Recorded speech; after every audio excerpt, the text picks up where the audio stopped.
Hello students, coming back to our class. So today's topic of discussion is drug discovery and chemical evaluation of drug. Let's quickly brush up our previous classes knowledge that we had discussed. In the previous class, we had discussed about the preliminary preclinical studies, IND filling application forms, phase 0 or microdosing and phase 1. And today I'm going to continue with this drug discovery and clinical trial with rest of the phases, that is phase 2, phase 3, phase 4. So here in the contents, let's quickly give a glimpse to it. That is clinical trial, phase 2, phase 3, phase 4 are the topic of discussions for today's class.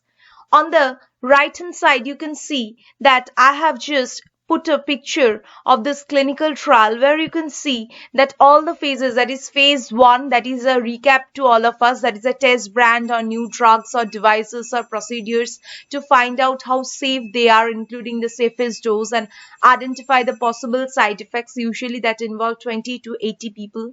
Then phase 2 that I'm going to start today, phase 3 and phase 4. So this is a very clear picture for all the phases of the clinical trial.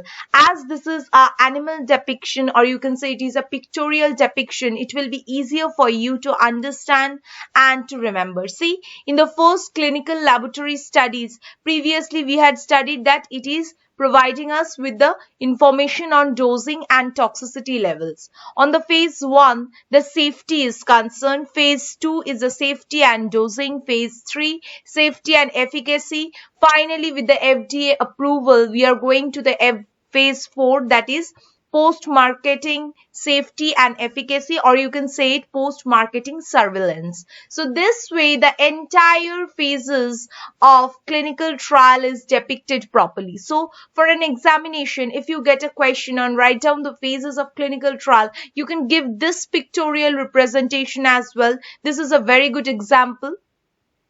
So now starting with today's topic, that is phase 2. Phase 2 comprises of phase 2A and phase 2B. So what does phase 2A comprise of? How much drug should be given, and phase 2B is how well the drug responds to the dose. So these two combining gives the phase 2.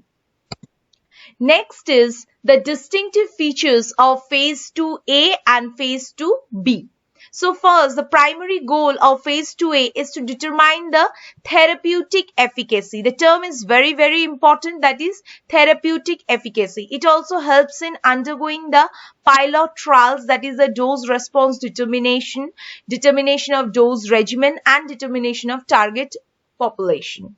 It is focusing on the subjects of few hundreds and the patients with a narrow eligibility criteria, and the trial design is done on the comparison with the baseline status, open label or single or double blind, that is dose escalation is done, and parallel dose response is followed. So these are the distinctive features of phase 2A.